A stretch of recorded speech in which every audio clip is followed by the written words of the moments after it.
তুমি বলেছিলে একটা হার আমাকে বকশিস দেবে। হ্যাঁ দেবো বই কি, নিশ্চয়ই দেবো।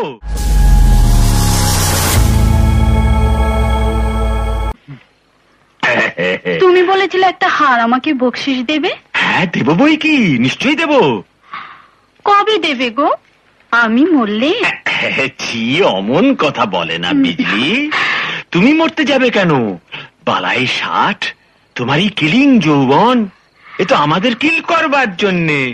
হার আমি আজকেই দেব, এক্ষুনি দিচ্ছি। তুমি একটু পাশে করে যাও তো। যাচ্ছি। তাড়াতাড়ি।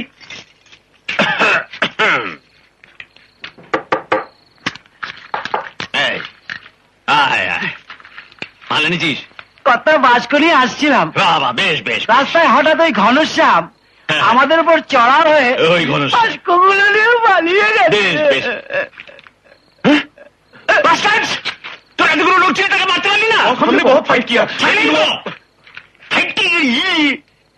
কত বড় লোকসান করে দিল আমার।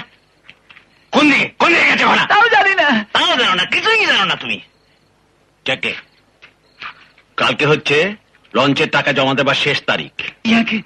ওই যে লালচাঁদ আছেন না, ওই যিনি লঞ্চ কিনতে চান, তাকে খবর দে তিনি যেন টাকা নিয়ে এসে যান। কালকে শালা লঞ্চ আমি বেচে দিচ্ছি, কিছু তো ক্ষতি পুষিয়ে যাবে। ভাগ এখান থেকে।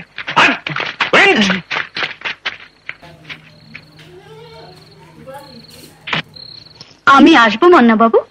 এসো এসো এসো। হার এসে গেছে? না না, হার আসেনি, গোলমাল হয়ে গেছে। আমি যখন বলেছি তখন হার আসবেই। ঠিক আছে। কোথায় যাচ্ছ? ঘুমোতে। হার এলে খবর দিও গো, আবার আসবো। গেছে, মালও গেছে, মেয়ে ছেলেও গেছে।